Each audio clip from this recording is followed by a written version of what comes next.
Let's get into some of these hot topics, man. I had to bring you on, man. Welcome back, people, to the Best of Seven Sports Talk. We got Miss J in the building joining me. Jay, I tagged you into a tweet from Yeah, Lisa Leslie, man, saying that the WNBA told her not to make a big fuss out of the Brittany Griner detainment. What you think about that comment? I'm hearing other WNBA players was told to kind of be silent when it comes to this matter.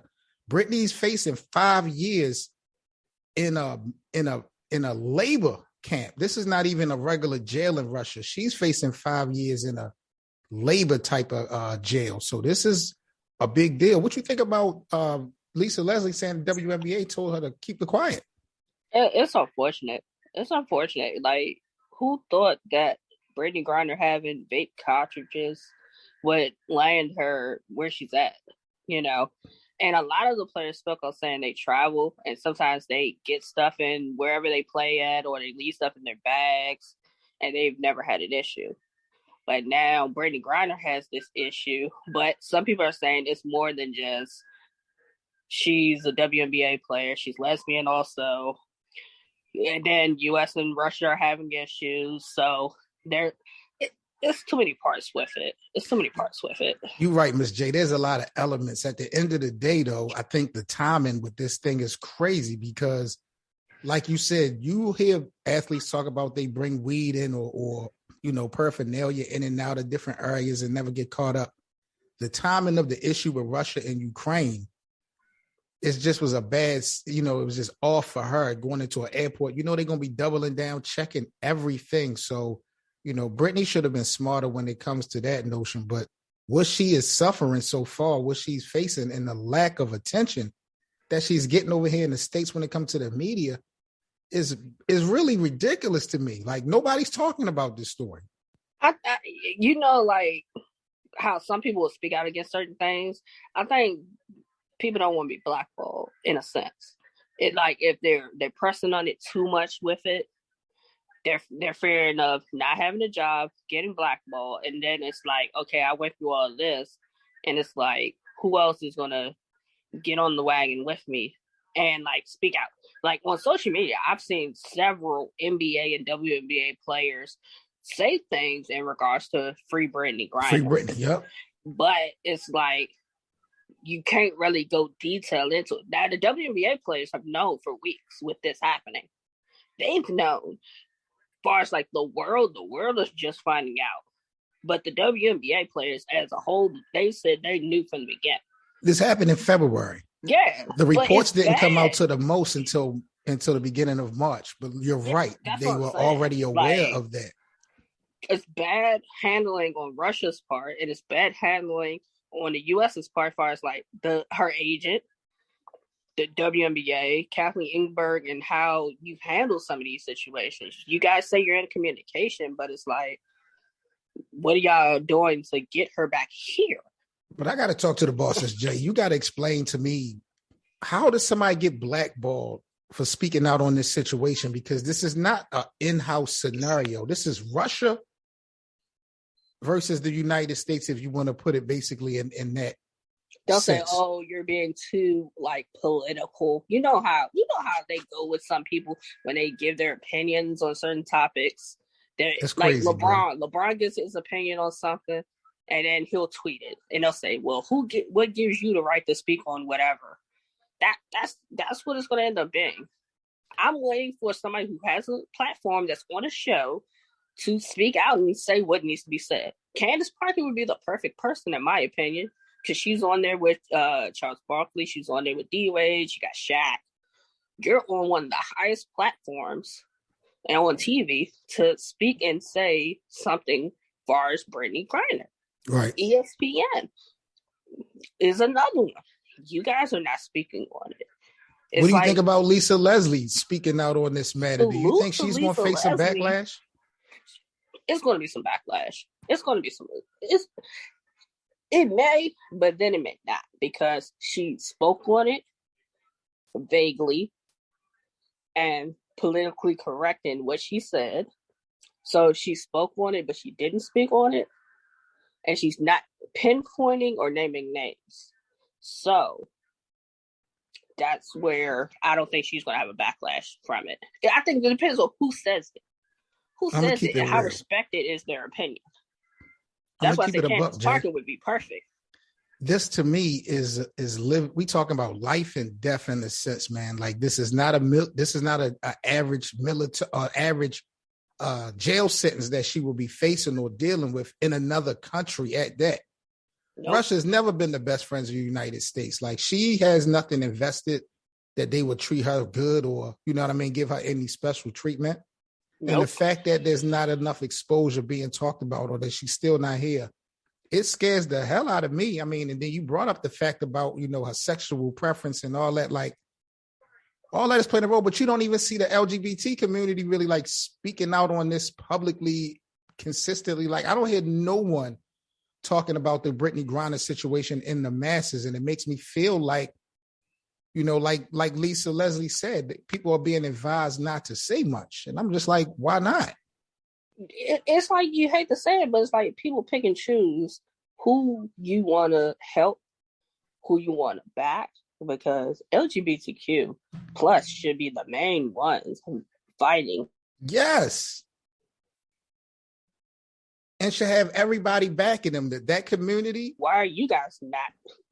The WNBA, the NBA. There's so many different pockets of communities that should be speaking out, and no one is talking. And Nope. I'm clueless on why. I want to say everybody wants to be politically correct, and you don't. It's like the people that are outspoken on all the rest of the issues. Mm-hmm. She's one of your own, as far as the WNBA. Why are you guys not being overly outspoken about this? Unless your teams have advised it, and this is coming per top of the food chain for the WNBA. That's the only thing I could see. But as far as like Lisa Leslie speaking out on it, you don't have too much to lose. You're not a player in the WNBA right now. So that's what I'm saying. Her, Renee Montgomery, you own the Atlanta Dream. You would be a great person to speak on behalf. And some of these other people that have platforms, use your platforms. I'm going to keep it a buck. I'm going to keep it real. I'm going to tell you the problem. One of the problems. This country that we live in, this United States of America, the people inside of this country are so racist. They don't forget anything. And this is why I'm saying this. I did a video on an update on Brittany Griner when this thing first had happened. Mm. And if you go to the video, just look at the comments of what people are saying. Good for her. Brittany Griner, I think, spoke out against something going on in the United States. I don't know if it was a long time ago or recent. And everyone in the comment section kept referencing, like, I bet Brittany loves America now. This is what she gets, this, that, and the third. And I'm sitting here reading all these comments. And I'm like, bro, how would you feel if one of your family members was in Russia right now in the middle of a war, being detained for weed, vapes, and cartridges? Like, you know what I'm saying? And talking about being facing 5 to 10 years in a labor prison. Like, it's unacceptable, bro. It's unacceptable. But I salute to everybody who is speaking their piece. Yes. I understand you guys, your hands are tied to a sense, and you have to be really politically correct in even the tweets that I'm reading. But you guys are saying free Brittany Griner. I've seen that all across Twitter and social media. So it's not that you guys aren't supporting. It's just that somebody's got to jump out there and really say what needs to be said. And not fear some backlash. That's what. Let's get into the next topic. The NBA MVP race. It's getting kind of good. Before we even talk about who you think is going to be the MVP this year, Ms. J, Frank Vogel went on record yesterday. Feels like LeBron James is having an amazing year, an MVP consideration type of year. The Lakers have just not played well at all. No. Like, you know what I'm saying? LeBron has had, when you look at what LeBron has done, he's putting up MVP numbers. Yeah, isn't he leading the league in scoring at like he's leading the league in scoring. He's just playing outstanding basketball consistently at that. But the problem is, how much value is there? Because the team really ain't no value. Winning. You know what I'm saying? No value. They're probably at best the 8th seed going into the playoffs, in a play-in. Right now, they like the 10th seed. They're in the last spot, yeah, and they clinging on to the play-in position. They clinging on. LeBron's averaging 30, leading the league in scoring, but yet you guys are in the 10th seed that have to play in to make it in the playoffs. But you want LeBron to be considered for MVP. I get Frank Vogel's point, but we're always going to talk about, well, what you're doing helping to benefit the team to win. And at this point, it's not really benefiting the team. Frank is saying whatever he has to do to save his job. This is just a kiss-ass moment for LeBron James. This is it. He got to go. He got to go, Jay. Now. He's got to go. You won a championship with them. You were hell-bent on getting Russell Westbrook. The experiment with him hasn't really worked. Anthony Davis being injured, everything's been around. At this point, I blame the Lakers organization. You could have had DeMar DeRozan. You could have had Damian Lillard. You could have had a better supporting cast. But no. You guys were sold on Russell Westbrook thinking it was going to work. You're sold on Anthony Davis and he's always injured. So, Lakers, you're pretty much getting what you asked for. You didn't want to give DeMar DeRozan a 3-year contract. This is what this all comes out to. You refused 3 years for DeMar DeRozan to get a guy that's injured and a guy that's been shooting bricks. I still think the Lakers are a threat if they make the playoffs.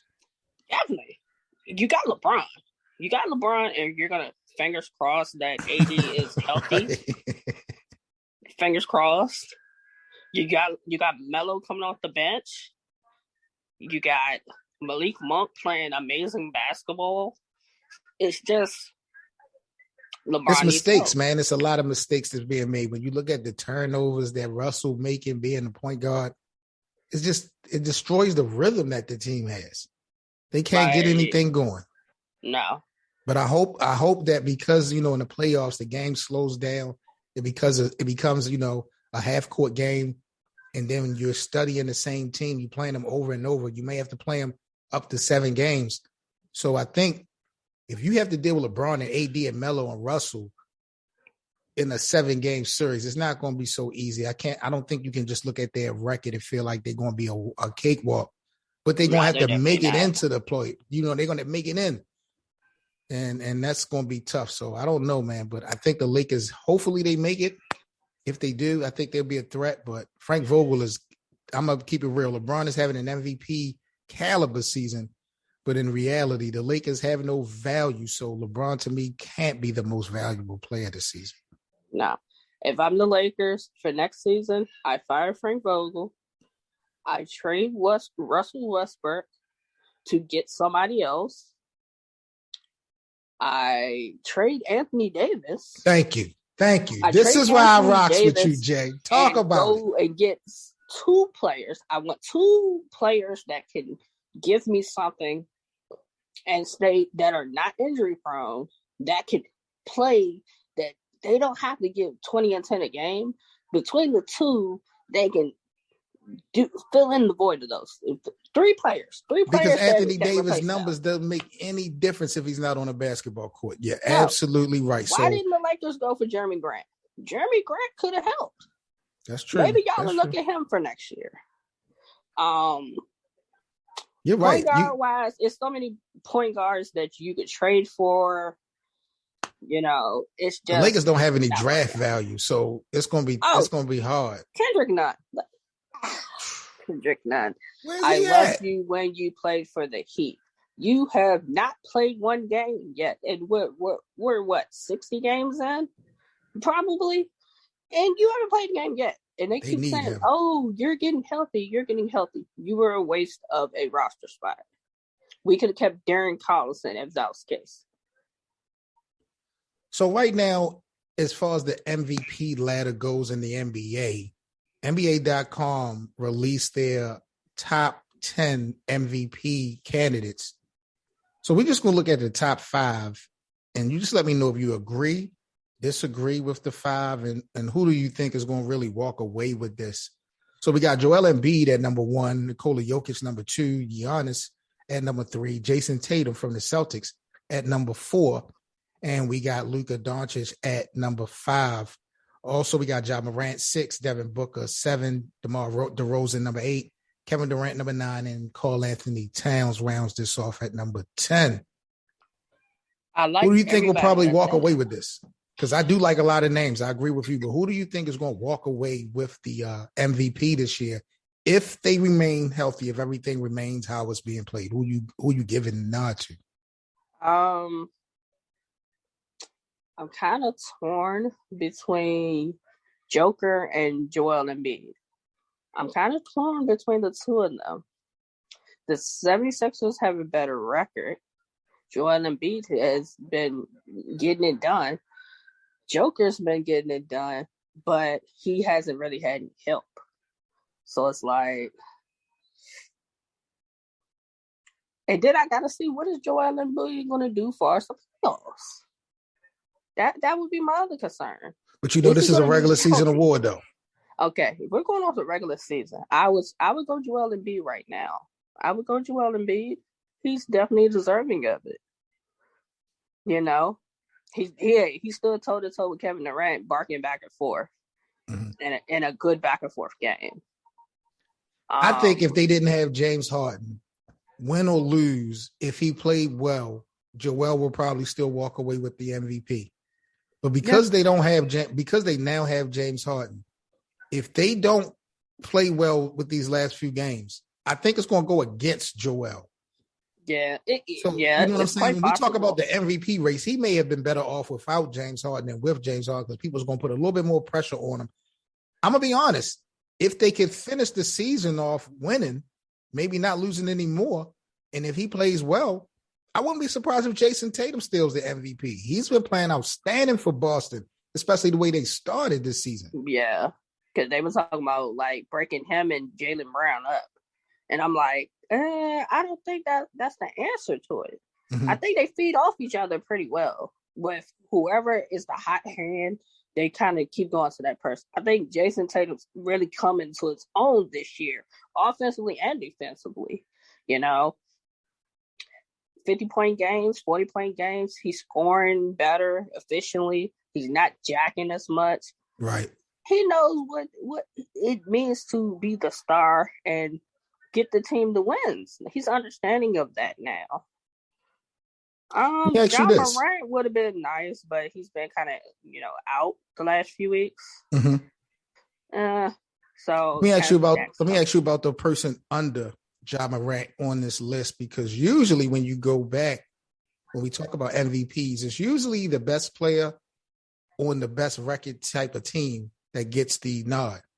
Yeah. Devin Booker, the Phoenix Suns have been number one pretty much all year. Devin Booker, you would probably have to argue he's the best player on the floor for them, especially with Chris Paul being hurt. Yeah. Devin is all the way down to number 7. Why do you think Devin Booker doesn't get the respect when we're talking about MVPs, being on the number 1 seeded team for the majority of the year? He's not flashy. He's not arrogant. He's humble. He's quiet. He goes out. He does the job. And he's a silent assassin. That's what it is. Jokic to me is all of those things that you just named, and he got the MVP last year. But he's willing to mix it up on the floor too. Okay. Like, so you don't think that Devin is tough enough? Devin Booker go out there and elbow somebody or get in somebody's face. That's the thing. People want to paint Devin Booker as soft. I don't think that's the case. I think he just understands all the extra stuff doesn't benefit him far as making it win games and helping the team. So I can trash talk. Then I'm going to go drain about 3-4 threes in your face. We're going to win the game. We're going to be number 1. I'm going to continue playing in the playoffs while you're at home. I think that's more so his logic to it. KD's been balling since he's been back. But people are going to say, well, you've only had Kyrie by a certain amount of games. The mandate changed. I think Kyrie can play at home now. Yeah, they played, I think, Kyrie's first eligible home game maybe tomorrow, I think. It's coming up. It's either the day tomorrow or, Monday. So Brooklyn is definitely going to be a threat. I am concerned about Miami because Miami was the number 1 seed, but it seems like they are collapsing right now. They are collapsing. But, they said that they patched it up. Supposedly, Jimmy Butler says that he got mad because Udonis Haslem said he wouldn't be able to play how he's playing now in his era of playing. And then Jimmy Butler responded by saying, you guys were only relevant because you had D-Wade. That's a fact. And they wasn't even winning with D-Wade. They were winning with LeBron. Yeah. D-Wade was there for a long time and didn't, no playoff appearances, first round exits. What has D-Wade done literally without Shaq and LeBron? And Jimmy Butler, no disrespect, because Udonis has been with Miami from the beginning, so he's a part of that culture. But Jimmy Butler brought winning back to Miami. They were just in the finals 2 years ago versus the Lakers. Yeah. So who's going to tell me that Udonis, even though he's the coach of Miami, who's going to tell me he's more valuable to this team when we talk about winning than Jimmy Butler at this point? And we watch Jimmy Butler's attitude when it comes to teammates from Minnesota to Chicago to Philadelphia. I think Jimmy ass is gone. He can say all the right things right now because they're still in the middle of a run. But what happened on that court in the middle of the game, man, that shit is going to revisit itself, I think, in the offseason. Jimmy going to be gone, man. Jimmy ain't dealing with that. Yeah, you can't be challenging the coach because the coach tells you you're not. Jimmy was wrong. But I just don't think that – I don't think that the disrespect that he got from Udonis and, having Eric Spoelstra, like, they got UD's back. Jimmy has no win in this situation. And for you to be the guy that pretty much helped bring these guys to relevancy, getting them in this number 1 seed so far, I don't think Jimmy going to take that shit lightly.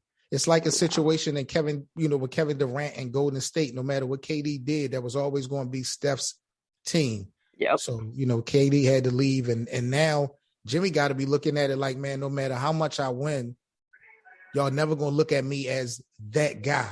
I'm 10 times better than Udonis Haslem, but y'all put more respect on him than me because he's been there longer. So Jimmy probably be out the door. I just think Jimmy Butler could have handled it differently. It shouldn't have been handled like that on the bench. That you and the coach are going back and forth and that he has to tell you to just shut up because you're going back and forth with him. It shouldn't be handled like that. I personally say he should have stayed in Minnesota. Him and Cat, and if y'all could have waited, and now y'all got Anthony Edwards and some of these other younger players, and y'all are playing very well, Jimmy should have stayed there. He should have waited it out.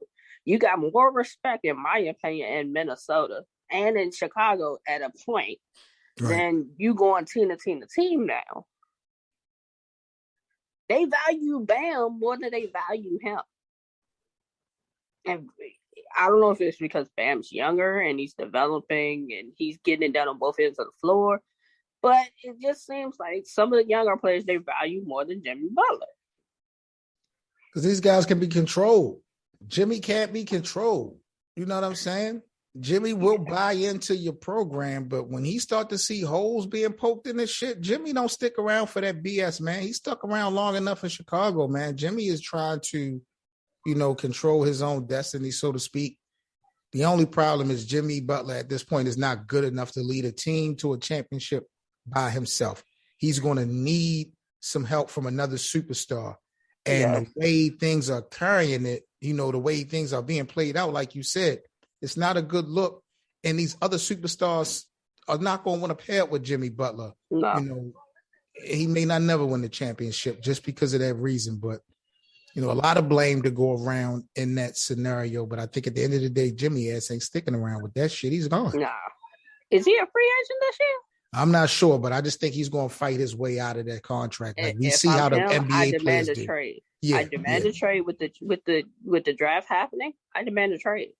And you got to also take consideration. You look at Kyle Lowry, like he still look like he's in Toronto.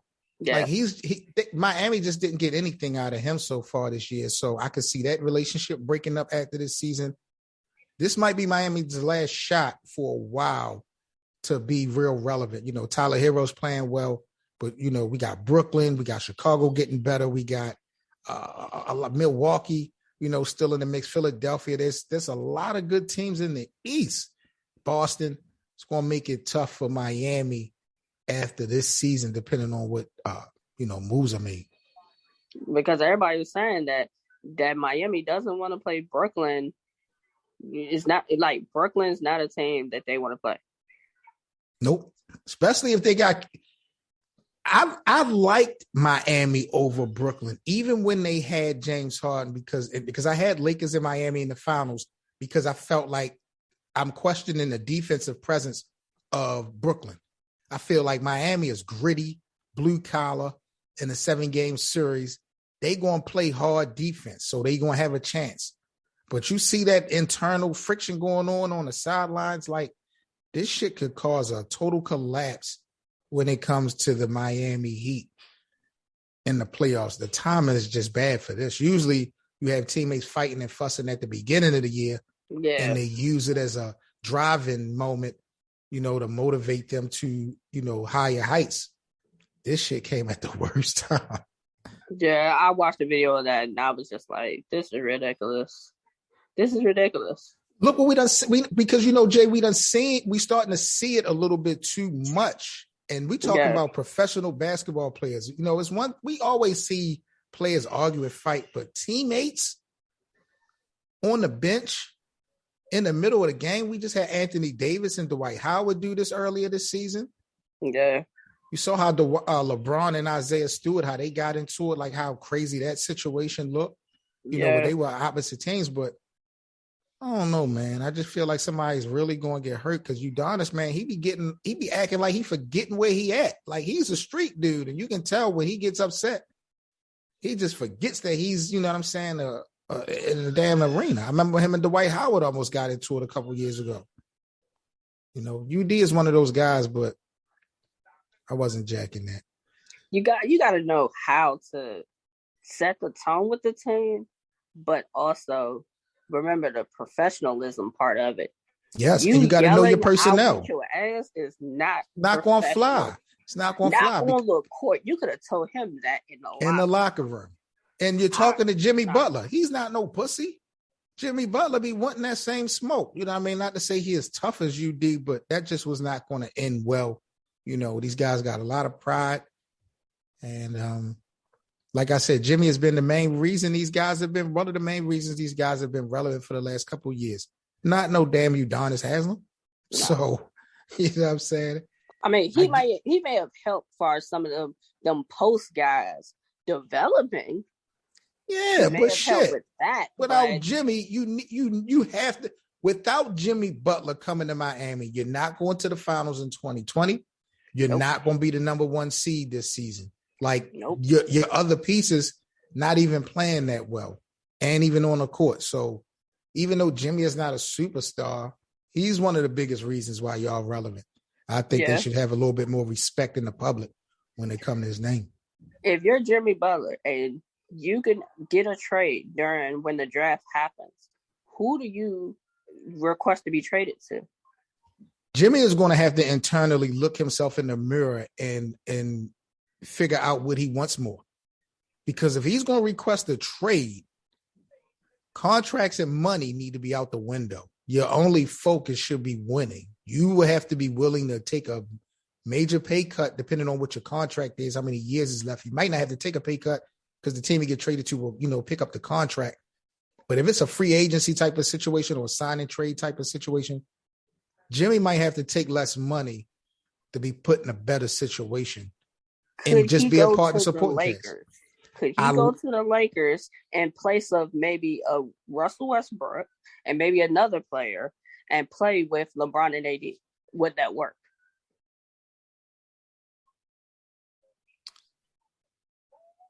I like it. Jimmy Butler's personality. I don't think his personality would be a problem with LeBron and AD. Them guys need shooters. It just seems like everybody who is a shooter that gets around LeBron doesn't become a shooter anymore. Nope. And Jimmy is never, he can score, put up numbers, but I don't know. I like the thought of those three. I wouldn't sneeze at that. You know Or what I'm about saying? him going to like a? Not saying that the Bucks need him, but could he fit in with the Bucks? They probably would have to get rid of Chris Middleton, but Jimmy and Giannis. I like that. I like that. That defensive presence, I like that. There's a couple places Jimmy could go to help, depending on, where he's positioned at. Jimmy's like that 3. What about going to play with Luka? In Dallas? Yeah. I don't, the thing about Luka, oddly enough, I think if Luka's going to get it done, he's going to get it done by himself. We always talk about you need 2 or 3 guys to win a championship nowadays, but it seemed to me in Dallas, Luka, if he does it, it's going to be done with him and some role players that know their job and are playing great basketball at that time.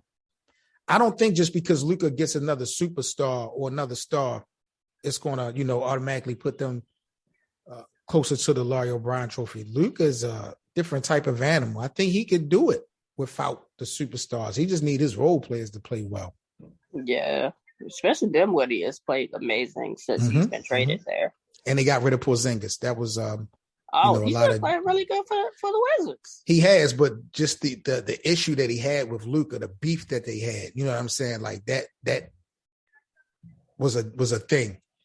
And that just gives Luka more confirmation that this is your team, this is your franchise, we behind you 100%. Let's move on. So, like you say, Kristaps, he's playing good basketball in Washington. Luka still in the MVP conversations, looking to be the face of the league sooner or later. So everybody pretty much got what they wanted. Ooh, what about Jimmy Butler going to Atlanta with Trey and John Collins? Well, he would need it. Trey would need it because Trey is going to be a superstar in Atlanta, but he'll never win anything without help. You know what I'm saying? That would be an interesting situation, him going to Atlanta with Trey and John Collins. Maybe he could keep Dame in Portland. You know what I'm saying? If Jimmy was to find his way in Portland, maybe they could help Dame stay in Portland.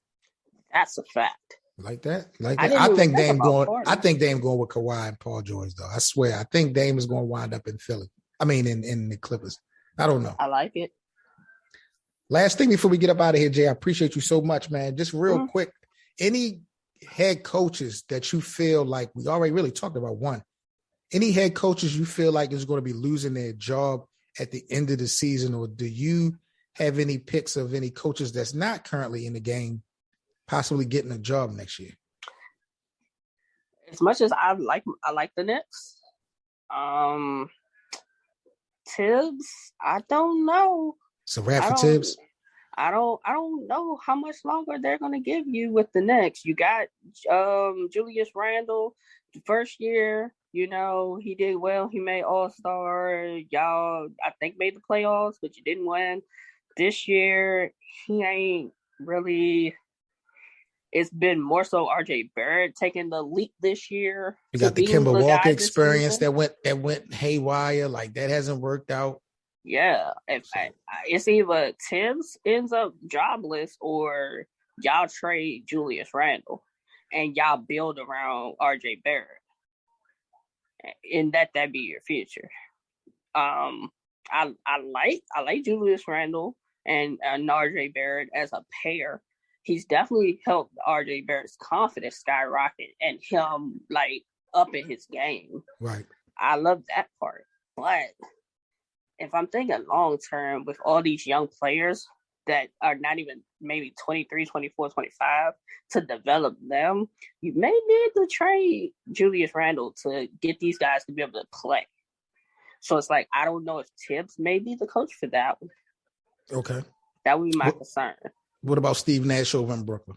Oh, he's 1 foot in, 1 foot out. Okay. They're saying that during the point of why wasn't he upset about the fact of Kyrie?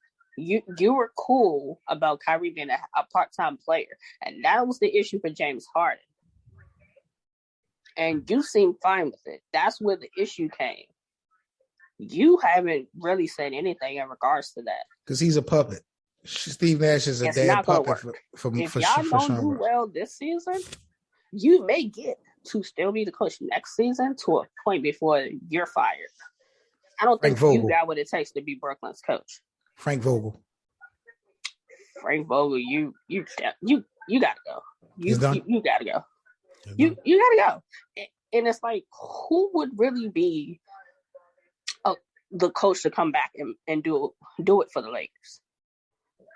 Because they're gonna ask LeBron about whoever y'all are considering. Any chance you think Doc Rivers could lose his job in Philly if Harden and Joel underperforms in the playoffs? I don't think it's going to be this year because you just got James Harden. I think that might be more so next year. I think it'll at least be a 2-year experiment, and then if at least by midpoint next year they're not 5, Doc could be on the hot seat. He's fired. He's fired. Last name, Mark Jackson. We talk about this name every season. Will Mark Jackson find a head coaching position in the NBA next year? Realistically speaking, I'm going to say no, but I think he should. Brooklyn might be a situation for him. Philadelphia could be a situation for him. Like, you saw what he did with the Warriors. Like, people don't want to give him credit for like some of the success and development and stuff as far as the Warriors, but that's some of his doing. That's not all Steve Kerr's doing. None of Steve Kerr's doing. Steve Kerr got that put in his lap. That's a fact. That's a fact. Like, and people want to make it seem like Mark Jackson did nothing for them. Steph wouldn't be what he is now. Clay wouldn't be what he is now. Right. He just needs a team to give him a chance. Brooklyn, I think, could be a good opportunity for him. I'm all for it. Gotcha. Steve Nash gets fired next year. Mark Jackson. All right, people, we are out of here. Ms. J, let everybody know where they can follow you at and keep up with you on social media, man. Talks with Jay on YouTube. Eccentric Soul on Twitter. You'll find me somewhere. I'm everywhere. Talks with Jay, man. Make sure y'all subscribe to the YouTube channel. Make sure y'all support. Should be doing a thing consistently. Jay, I want to have you back on the show if possible. Either within the play-in week or right before the first round. I want us to do some predictions on one of the rounds. So I'll be tapping in with you, hopefully real soon so we can get back at it. All right, let's do it. All right, appreciate it.